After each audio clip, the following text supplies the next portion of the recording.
I am so pleased to be able to be here today to speak because I get so many people that come into my office that are dealing with loss issues, and so many people go into what we call this complicated grief process, that the depression becomes so overwhelming that they're coming in because they cannot function and they're ready to lose their jobs. And so what my goal today was to teach you a little bit about the signs of depression and the signs of anxiety that go along with loss, and then kind of help you decipher the difference between when is it just normal grief and when does it go into complicated grief, and how can you as managers and HR people help them before they lose their job. So does that kind of work for everybody? Great. Okay. The first thing I want to do is just talk with you a little bit about what is depression. If you think about people with depression, they just have that intense sadness. Not just, oh, I don't feel good today, but intense sadness where it hurts to get out of bed. They can't get out of bed. They can't take a bath or comb their hair or brush their teeth. That's how debilitating depression can be. So it's those intense feelings of sadness. It's the intense feelings of guilt. Many times when you have a loss, people blame themselves for the loss.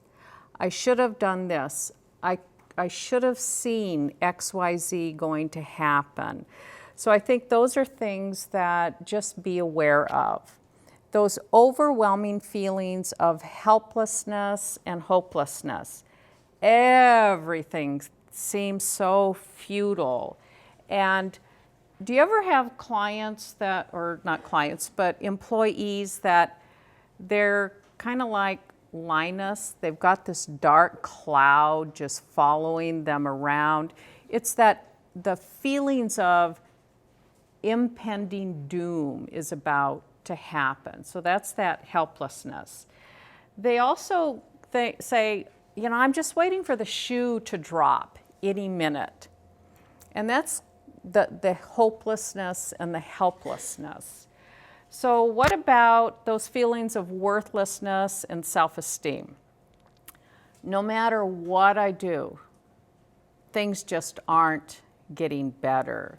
They start putting themselves down, or they might start causing problems with other people in your departments because they don't want you to see how they're struggling. Let's make it somebody else's problem. Difficulty concentrating. This is one of the things, you know, I had a client once say, you know, Sue, I'm just robotically functioning. I get up in the morning, I brush my teeth, I get dressed, and I come to work, but my brain isn't with me.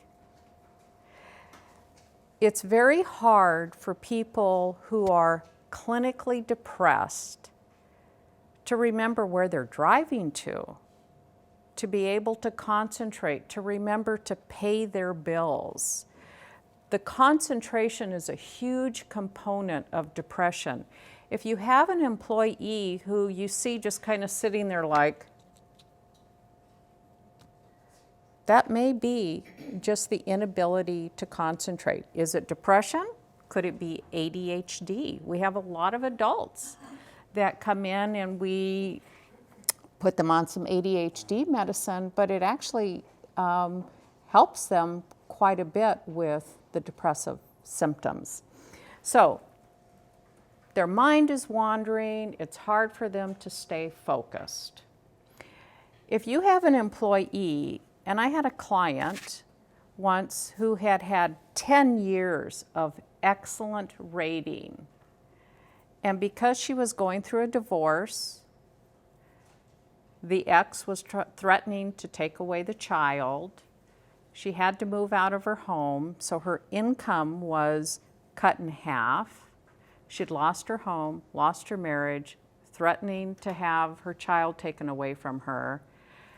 Because she was so overwhelmed, she went into a depression, and then she later lost her job because she wasn't able to concentrate.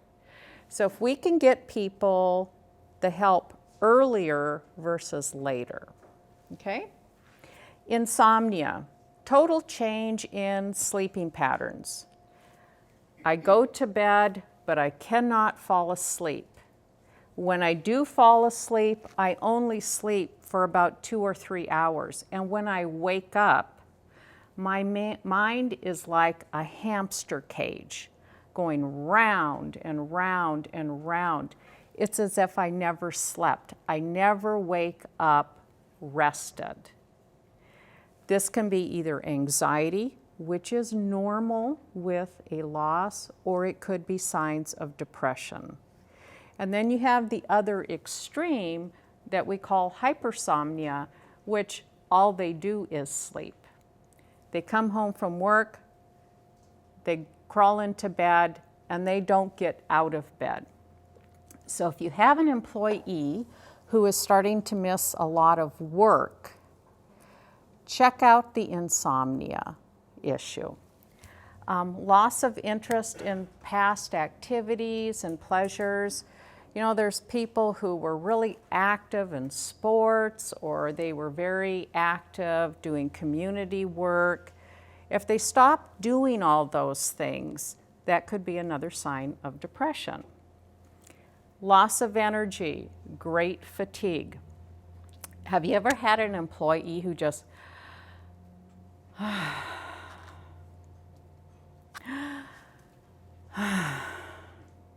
sighed all the time? Could be a little bit of blood sugar issue, or it could be a sign of depression. No energy, everything, every ounce of energy it takes to even just get out of bed. A lot of times you'll find that they start having complaints about their health. My body aches all over. Well, sometimes it's because of a medical issue, and sometimes it's because of depression. The deep muscle aches, again, the deep sign. One of the reasons I feel it's so important to get people assistance when they're depressed is because there's a lot of people get heart issues, cholesterol. If they have cholesterol, because their eating changes, they start eating healthier, or not healthier, but heavier, fattier foods, because that's the way they comfort themselves. A lot of times depression and heart disease can be correlated. Make sure that, are your employees eating properly? Are they eating protein? Are they staying away from the heavy carbohydrates? Are they adding some fish oils in? All those things can help out. They may feel more restless, more irritable. You know, it's interesting because sometimes people say, you're just so grouchy. It's like, meow, all the time. That's kind of that part of that depression.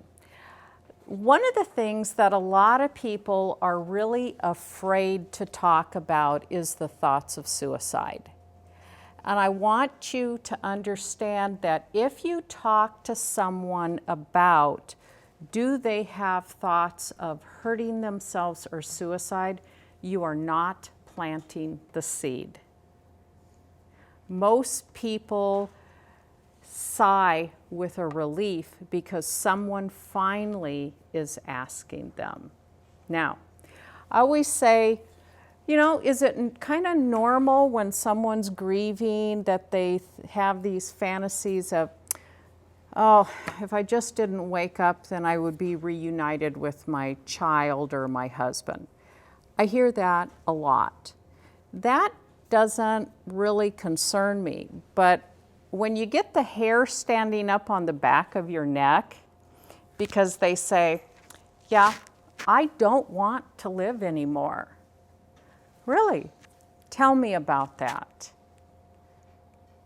Do you have a plan? Yeah, I thought about taking the rope in the storeroom and putting it over the beam and getting a chair and hanging myself. When they have specific when they would do it, how they would do it, the hair on your neck needs to stand up and you need to say, let me help you. Let's go get you some help.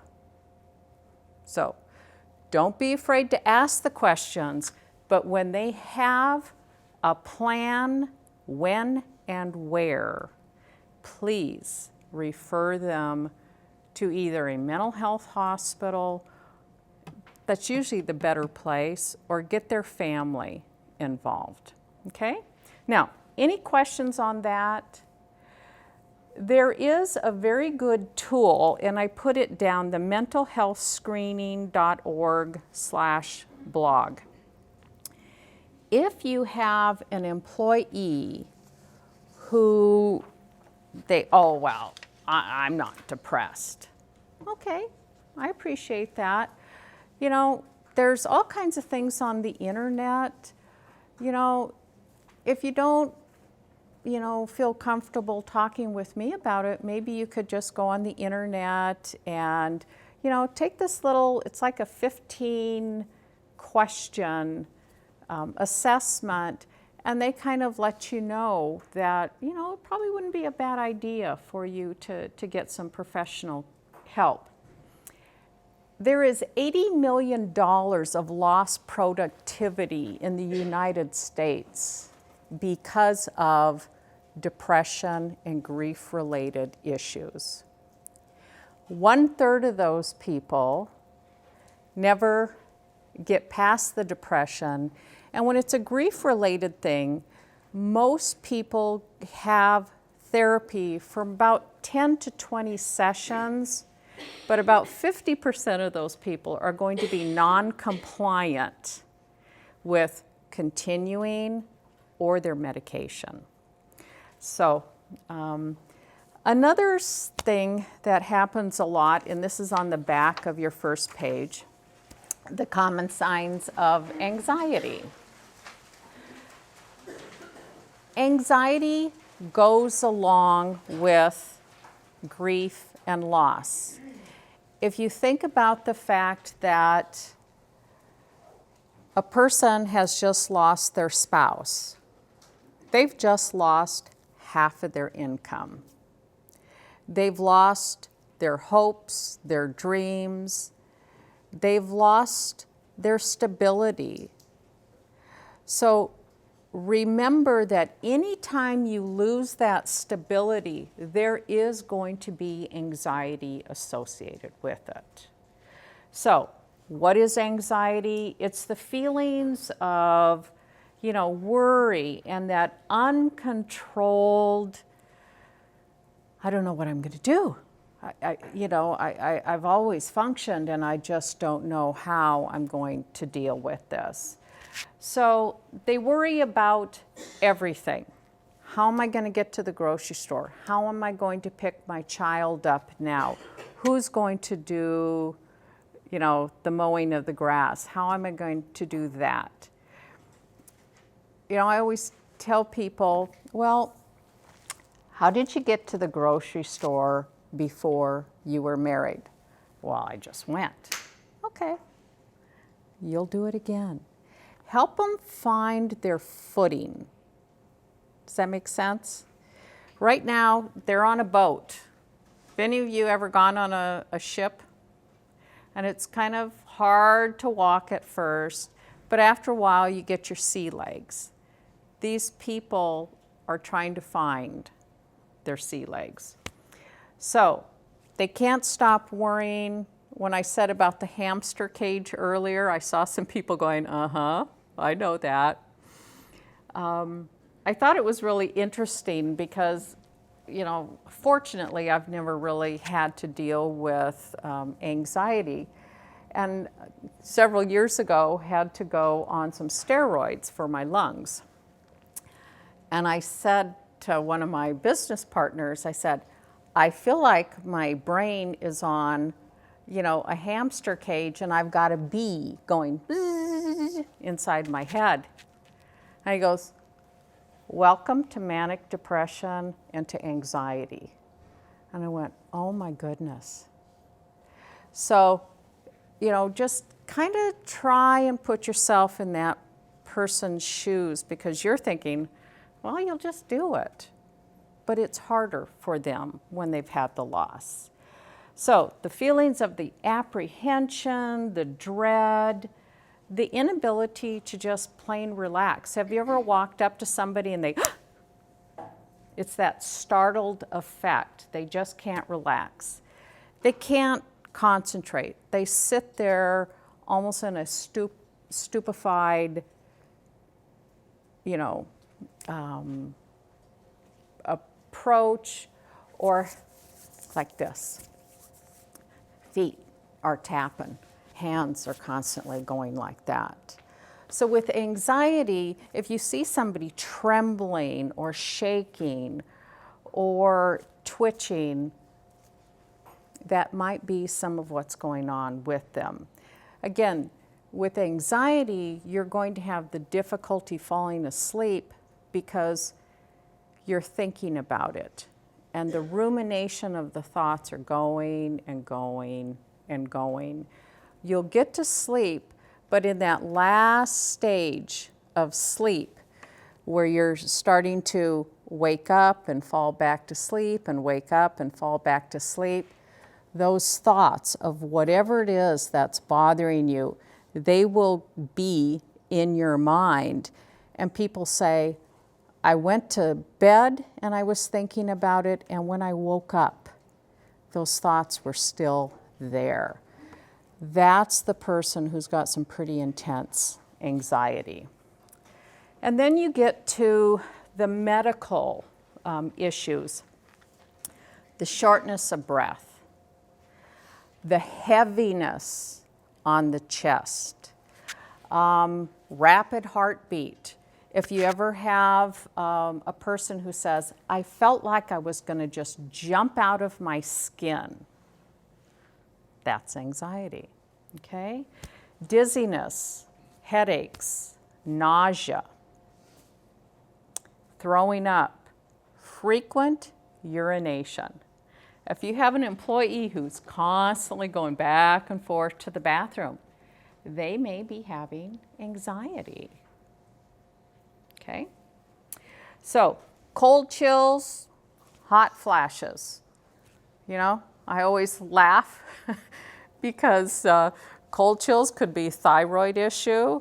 You know, us lovely ladies, as we get a little older, we get the hot flashes.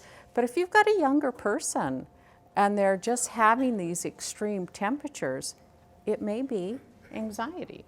So, any questions about that? On the medical component, if you have an employee who's feeling those physical pains, especially around the heart, please encourage them to see a doctor. I know as a licensed professional, if one of my clients calls, we tell them, please go straight to the hospital. You know, we're pretty well booked back to back at our office. But I would ask them, and share with them, I am so concerned about what you're sharing with me that it frightens me, and I don't feel comfortable letting you leave here.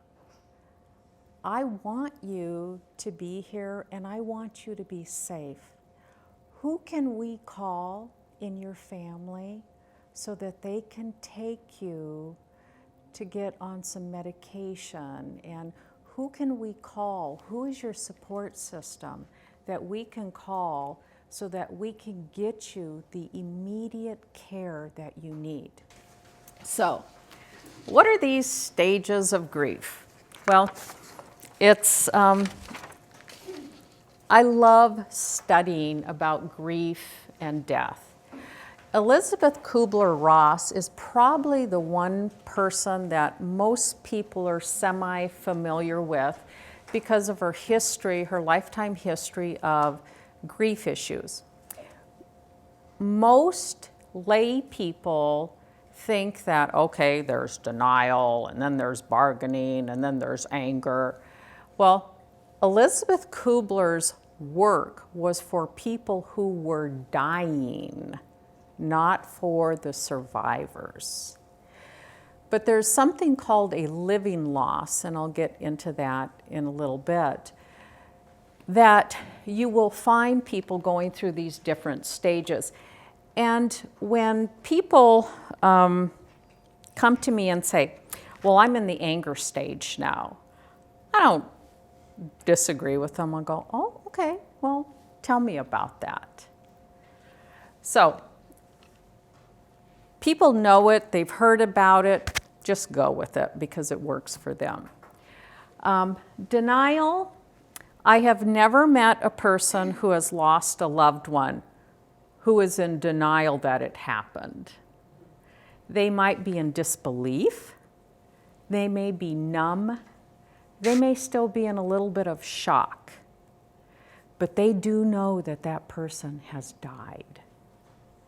Someone who has a terminal illness, it takes them a while to really kind of absorb the fact that, yes, I have this illness and I never thought this would happen to me because I was out jogging last week and this week I discover I have a brain tumor. Takes a while to absorb that. If you see people who they're at the funeral home and they're just kind of like, oh, I just can't believe this. Don't mistake that for not caring. They're still trying to absorb it. The next one is bargaining. It's those persistent thoughts of, what could I have done different? If I would have taken my child to work or to school today and not let them drive, they wouldn't have had that car accident.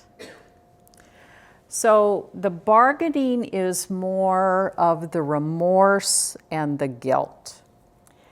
The depression is just that the impact of what has happened. It's when the full realization has finally set in that my loved one is never coming back, or I am going to die from this disease.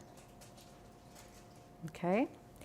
The anger, I tell people, it's okay to have feelings of anger. I feel nauseated. I just want to puke every time I think about what happened. That's pretty intense anger. But what we have to understand with anger is that we can have the feeling, but let's just not behave it. Okay? Behaving is yelling, road rage, screaming at coworkers. Talk about, I feel so powerless, I just want to cry. That's a great example of anger, okay? So, the anger comes because the realization of the abandonment has happened. My body has abandoned me. My loved one abandoned me. Now, I don't know too many people who really want to die, but your survivors feel abandonment. So if you can acknowledge that and understand it, you're going to help them get through the process. And the acceptance, do we ever truly accept it? Oh, okay, that's fine. Get on with life. No. Our goal is to help them learn to integrate a new life without the deceased person here. And so when I talk to people, it's, how do you want to honor your loved one? How do you want to take and find some type of meaning out of your loved one's death? Is it to take their value system, something that was important to them, and to continue that on? Is it to try and emulate more of their behaviors? My late husband was the most patient, easygoing guy I had ever met in the world. He had to be married to me. But that was one of my goals, is to emulate that. He just never got too upset about much of anything. And life's just a whole lot easier when you emulate those kinds of behaviors. So, okay, now, there is a gentleman named Robert Niemeyer. Wonderful, wonderful death theorist. He says, there's no such thing as stages of grief. And I kind of agree with him, because you don't go denial, bargaining, anger, depression, because you're bouncing all over the place. And he said that common grief is just that normal reaction to a loss. Depression, you're kind of going along in life, right here, and then all of a sudden the depression sets in, and so you drop down, and within about 6 months, you can see yourself starting to come out of the depression. The people who don't get into the complicated grief, if a person has good coping skills to begin with, hang myself here, no. If they have good coping skills to begin with, they're more likely to find the resources again in themselves to help with it. If they have good support systems, that's going to help. If they have good memories, that's going to help. So resilience, if they can find some kind of meaning, if they have good support system, they had good coping skills, this 11% of people are going to go here, go down for a while, but then start to come out of it. And you're thinking, 11%? That's pretty scary. When you think about another 24%, they're going along, and their life's more kind of like this. The death happens, and they just don't come out of it. If a person is still, after 18 months, having intense difficulties in dealing with a loss, we share with them that that's more the complicated grief. The complicated grief is more because of a sudden and tragic loss or an out-of-order loss. The person whose child dies instead of them. I think about the family this week of the son who killed the mother and child. I cannot even begin to comprehend what they are going through.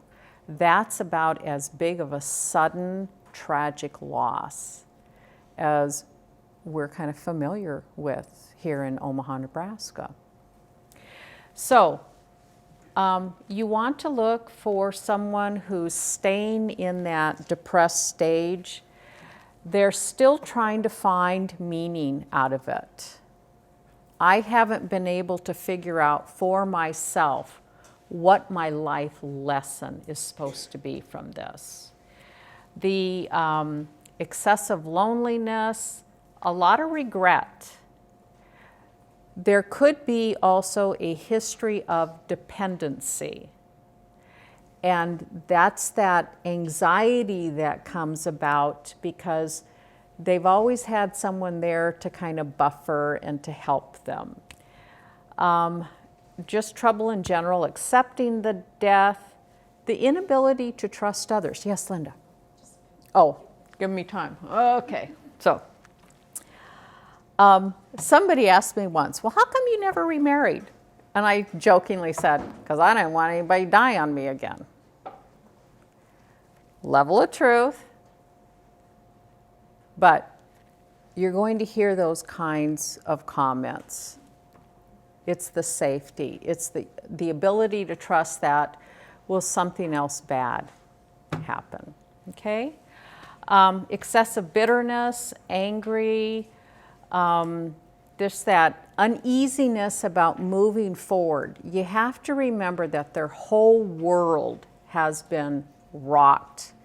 You know, we think of the terrible earthquakes that have been happening in Istanbul. And these people will be going through a long, long time until they trust that those earthquakes have stopped and that those homes are safe to go back in. Feeling totally numb, feeling detached from everything. Have any of you ever had an experience where you just feel so numb that you just feel like you're robotically functioning? The complicated griever will be in that sometimes for years. So that's when the bleak future, I'm just never going to get better, it's just never going to get better. And a lot of times it just settles into that chronic depression or chronic anxiety. So that's the complicated grief. For people who are HR people, this is where you encourage the EAP use. You encourage them, if you can do it legally. And again, I'm very concerned about you, or I'm just so confused because for 10 years you've excelled and you've always met your numbers and you've just been one of our top employees, and you know, since your spouse died, I just can't even begin to fathom what that's like for you. Have you reached out to anybody? And if not, can I give you some resources? Now, you don't have to use these, but boy, we value you as an employee, and we just want to be here to help you. Would you be offended by that? Okay, well, I hope not. So, what is a living loss? A living loss is the normal response to an unrelenting change. It never goes away. Living loss is a catastrophic injury. I knew somebody whose spouse was in a car accident, was in the hospital for months, for the last 5 years has been in a nursing home because the person cannot eat by themselves, they cannot walk, they cannot talk. They can recognize the spouse and the 2 elementary age children, but that is it. That is a living loss. It's going to go on for years and years and years and years. Progressive diseases, Alzheimer's with family members, I have a friend whose father has ALS and says it's just so devastating. Every time I go to see the person, I see the deterioration. Might be somebody who has HIV, that they're constantly living under that tension and anxiety. What will people think? How will they judge me? Will they even want to shake my hand? Will they give me a hug?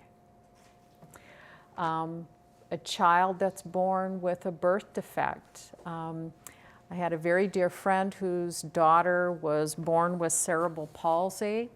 She celebrated every success that the child had, but she grieved because from the time she found out she was pregnant with her firstborn child, she imagined her getting married and having children and going to college, and none of those things will happen.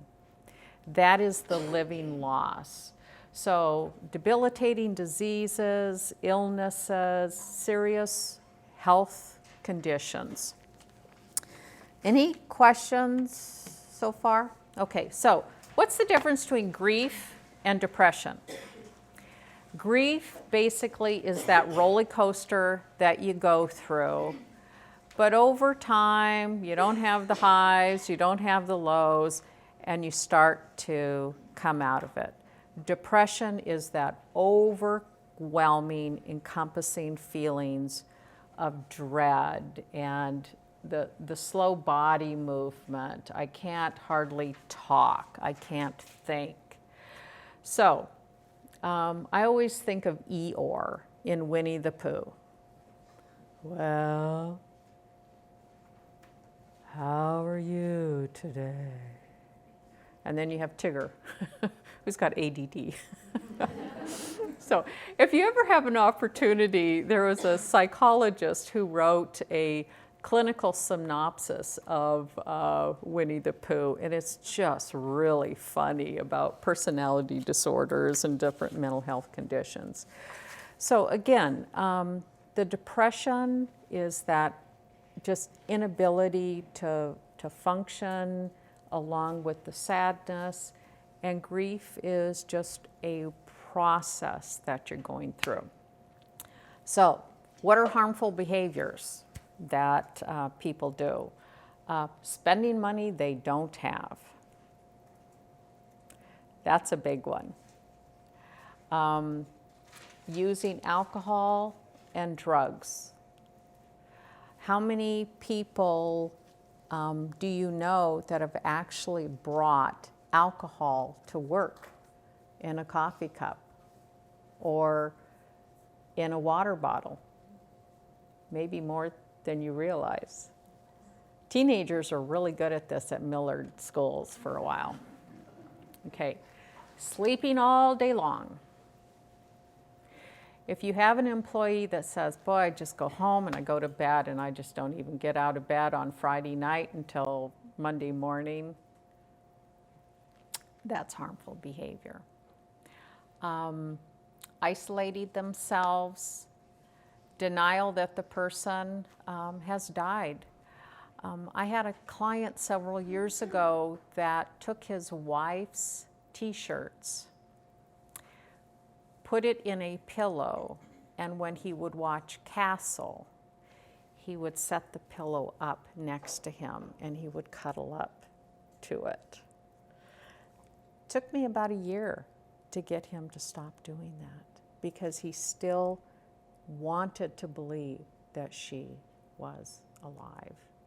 Those are behaviors that don't help. Not going to work, showing up late for work. What are helpful behaviors? You know, you may not be able to ask them what they're doing negatively, but you can say, you know, have you developed a support network of people? Do you have some friends that you're doing things with? And if they say, well, I have a bunch of friends, but they keep telling me what I should be doing, those aren't necessarily healthy friends. if you can get them involved in activities, encouraging them to feel the pain and telling them, don't be afraid to grieve. Or if they start talking to you and they start to cry, if you've asked them, how are you doing? You did not make them cry. You're giving them permission to grieve. And that's that connection of that empathy that you had mentioned earlier, that if we can show them empathy and show them that we're not afraid to hear about someone's loss, they're more likely to reach out to you. I encourage them to try and find different ways to express their feelings. I don't like to journal. So if I went to a therapist who said, you need to journal every night, I wouldn't go back. But I could ask them, how do you like to deal with your emotions? Oh, I love to do photography. Great. If they love to journal, let them journal. Encourage them to journal. Some people make collages, some people do artwork. I had a client who said, you're going to think this is goofy, but I like to color. And I said, well, I like to color. Matter of fact, when I used to take care of Jennifer, get my little coloring books out, and we would color. I still have those coloring books, by the way. But he took that, and it was amazing to watch as the weeks went by how his drawings changed. And it went from sadness and intenseness and dark colors, black, navy blue, to brighter colors. This person has now taken drawing classes, he's taken oil painting classes, watercolor classes, and he took his pain and turned it into his new interest. He found meaning through the death, through new artwork. And now he donates that artwork to organizations for fundraisers. So, pretty cool idea. Plan for grief triggers. Holidays, the first birthday, the first anniversary, the first Mother's Day. I had a lady who is 36 years old who had to have a hysterectomy at the age of 19. And she said, this was the first Mother's Day I didn't cry. It can take that long. But if you help them plan for the triggers, do you have anything planned? Do you have people that you can be with? Are you going to do anything in memory of the anniversary? Allow them time to cry. Give them permission to cry. I remember once going into the bathroom stall and crying. And I came out and geez, I'm sorry. I didn't want anybody to see me. And this wonderful young lady goes, well, I think you have a reason to cry. It's okay. And just having someone give you permission just took that burden off. So if you see an employee crying, don't be afraid to go up and, I don't know, can you touch them on the back, pat them on the back? It depends. But you can say, how are you doing? I'm glad to see that you're able to express your grief. Now, if they're crying 24/7, that's a different story. So, allowing them to talk about their loss is very important. Again, it's the validation that you are trying to understand that they've had a very significant loss. Trying to make meaning out of the loss. You know, the one person who did the artwork, his meaning is to help other people now through his artwork. I found meaning that I can go and talk to people who are dying because I'm not frightened by that. One of the things that's very helpful is if they have children is to please, if they're not able, and most people have a hard enough time dealing with their own grief, if they have children, help them to find a support system for those children.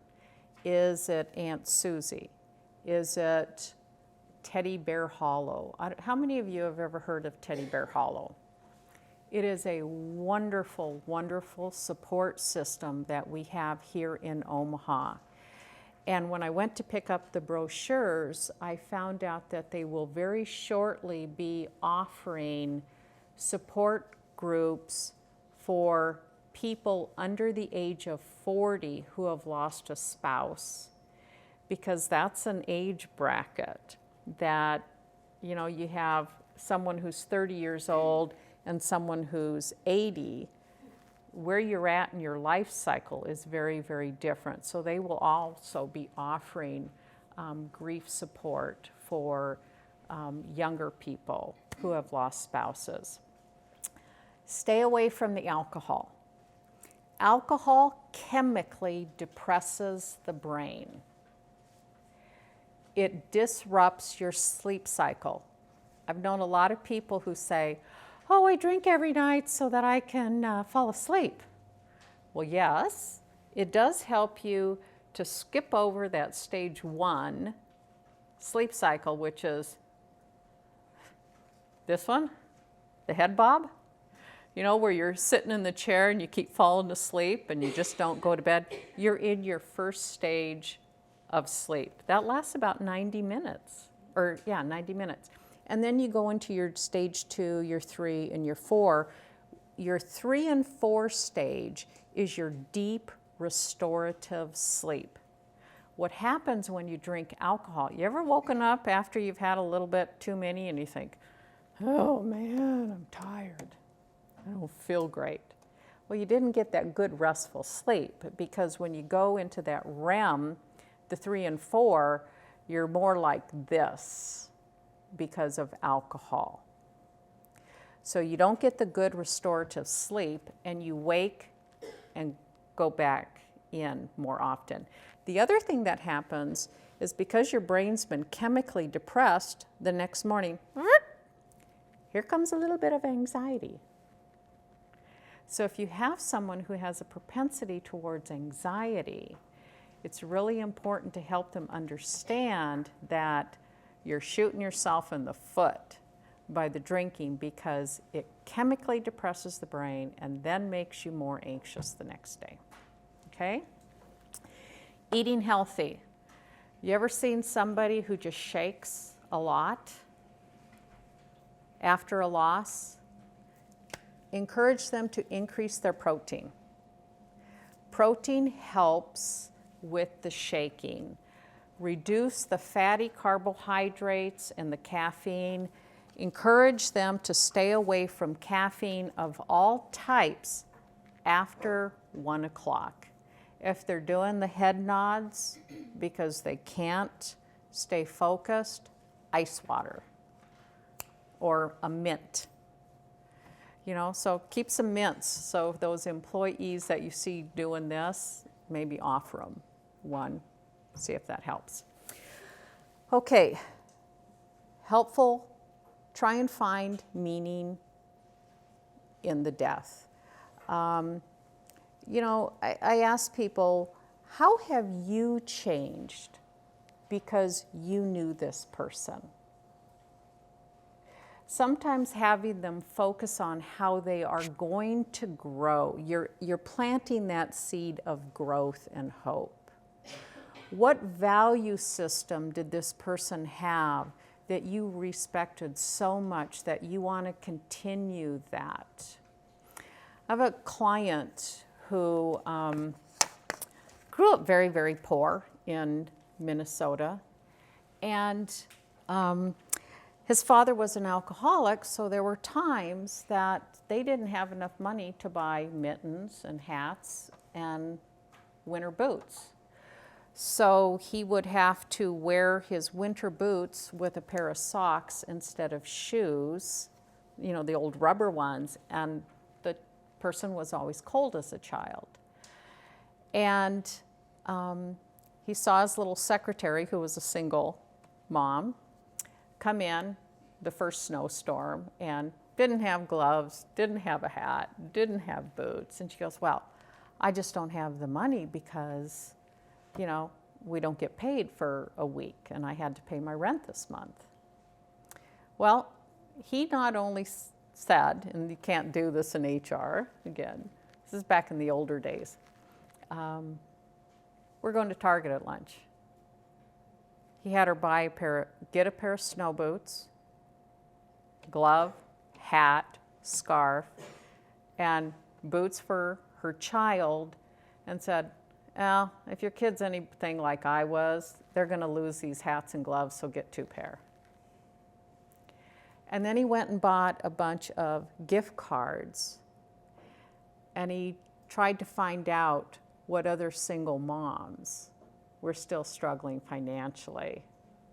And his thing was, don't you dare tell anybody that I'm nice because I have a reputation to uphold. But he found meaning in that. So there's a lot of ways that people will find meaning and can find meaning. So how do you help?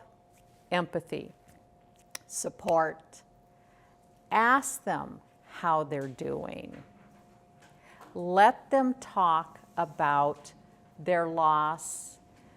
Let them understand that anytime you go through a life transition, you're going to have 3 basic stages. One is that, you know, disequilibrium. One is feeling like a fish out of water. And then it's finally figuring out how you're going to find your sea legs. Ask them about their loved one. Again, if they start to cry when someone has died and they're talking about them, you can say, you know, I'm sorry if I made you cry, but thank you so much for sharing that with me.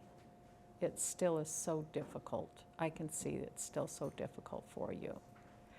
But supporting them in that way, help them to find associates at work. You know, if you see them sitting alone and having lunch at their desk, see if you can find someone to go to lunch with them. Get them out of the office. Explain to them it's normal to feel depressed and anxious after a loss. And, you know, again, I am not an HR person, but one of the saddest things for me is when I see someone who's ready to lose their job because they just didn't reach out, or because legally we can't be a human being. So if you can encourage or, you know, ask them, well, what have you tried to do? Geez, that sounds like that sounds really good. You don't have to tell them to go for counseling, but if they said, boy, I've been thinking about going to counseling or going to this teddy bear hollow thing, man, that is just an excellent, excellent idea. Okay? So, statements not to make. Have you ever had anybody come to you and say, well, I understand what you're going through? I had a client who said, I wanted to jump off the couch and choke the person. How in the world do they know what it's like to be pregnant for 9 months and to lose your baby the day before you're supposed to deliver? Have they had that happen to them? No. So please don't ever say, well, I understand what you're going through. Oh my goodness, I can't even begin to understand what that's like for you. Oh my, I can really respect how intense of a loss this is for you. Total different way to approach it. Approach it with empathy versus know-it-all. Well, they're in a better place now. No, they're not. I want them here with me. I had somebody say that someone came up to her and she says, well, there must have been some really major birth defect with your child. And this is just God's way of having you not to live a lifetime of hardship. How many of you'd like to choke that person? Okay. You need to be strong. No, you don't. You need to be a human and give yourself permission to grieve. You shouldn't cry all the time. The shoulds. How many of you have a master's degree in counseling? Linda, okay. There's a theorist called Albert Ellis. And he says, that's a really shouldy approach to life. You know, you should do this, you shouldn't do that. So remove the shoulds if you can. So you need to get over this and move on. Well, how about, you know, you've had a tragic loss. I'm sure with time, you'll find ways to help yourself move in a positive direction. But right now, that seems pretty overwhelming, doesn't it? So, anybody else got any ideas of what you should never say to someone? There's a reason for everything. Okay. Can you tell me what that reason is? Yeah. Okay. So, you're being tested. Yeah. You know what I told somebody once? I'm tired of being tested. Yeah, I should have graduated by now. I'm sorry? Somebody told me that. I said, well, I guess I should have graduated by now. Enough. Yeah. God only gives you as much as you can handle. Yeah, well, God needs to cut me some slack, please. Thank you very much. So,